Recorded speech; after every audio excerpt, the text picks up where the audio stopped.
வணக்கம் மக்களே, சற்றுமுன் கிடைத்த தகவல் ஒன்றை பார்க்க போகிறோம். உதயநிதி தண்டிக்கப்பட வேண்டும், பகீர் கிளப்பிய முதல்வர், வெடிக்கும் சர்ச்சை, திடீர் தகவல். இந்த ஒரு தகவலை பற்றி தான் நாம் பார்க்க போகிறோம்.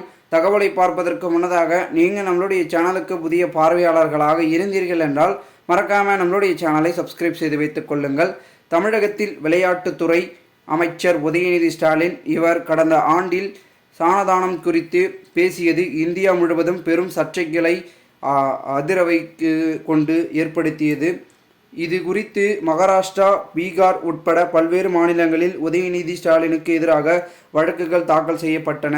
இந்த நிலையில் பல்வேறு பகுதியில் அமைச்சர் உதயநிதிக்கு எதிராக வழக்குகள் தாக்கல் செய்யப்பட்டு இருந்த நிலையில் இந்த வழக்குகள் அனைத்தையும் ரத்து செய்துவிட்டு ஒரே வழக்காக மாற்றி விசாரணை நடத்த உத்தரவும் பிறப்பிக்க வேண்டும் என கூறிய உதயநிதி ஸ்டாலின் சார்பில் உச்சநீதிமன்றத்தில் மனு தாக்கல் செய்யப்பட்டிருந்தது. இந்த வழக்கு மீதான விசாரணை தற்பொழுது வரை தொடர்ந்து நடைபெற்று வருகின்றது. திமுக துணை பொதுச் செயலாளராக ராசா சாணதானம் என்பது HIV போன்றது. பிறப்பால் சாதியால் யாரும் உயர்ந்தவர்களும் அல்ல, தாழ்ந்தவர்களும் அல்ல. மதத்தின் பெயராலும் சாதியின் பெயராலும் மக்களை பிளவுபடுத்துபவர்களை எதிர்த்து ஒரே சக்தியாக திமுக இருந்து வருகிறது.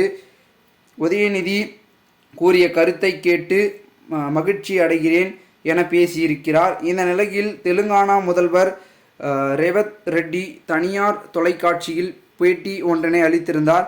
அதில் தமிழக அமைச்சர் உதயநிதி சாணதானம் குறித்து பேச்சுக்கு கடும் கண்டனமும் தெரிவித்திருந்தார்.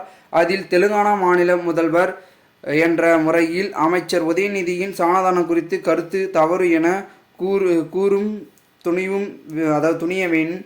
அதன் பிறகு அதற்கு நிச்சயம் அவர் பொறுப்பெடுத்து கொள்ள வேண்டும். அது அவருடைய சித்தாந்தத்தை இருப்பதில் தவறில்லை.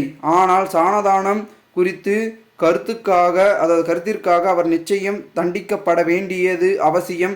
வேற்றுமையில் ஒற்றுமை காண்பதே இந்திய நாடு. மத உணர்வுகளையும் மதித்து அதற்கு தீங்கு விளைவிக்காமல் அனைவரின் நம்பிக்கையையும் நிலை நிறுத்துவதே முக்கியம் என தெரிவித்துள்ளார். காங்கிரஸ் கட்சி தலைவராக ரேவந்த் ரெட்டியின் இந்த ஒரு கருத்து INDA கூட்டணியின் கருத்து வேறுபாடு இருப்பதாய் காட்டுவதற்கு நாடு முழுவதும் விமர்சனங்கள் எழுப்பி வருகின்றனர் எனவும் குறிப்பிட்டிருக்கிறார். பொறுத்திருந்து பார்க்கலாம் என்ன நடக்கிறது என்பதை. மேலும் இதுபோன்ற தகவல்களை தெரிந்து கொள்ள சேனலை சப்ஸ்கிரைப் பண்ணுங்கள். நன்றி, வணக்கம்.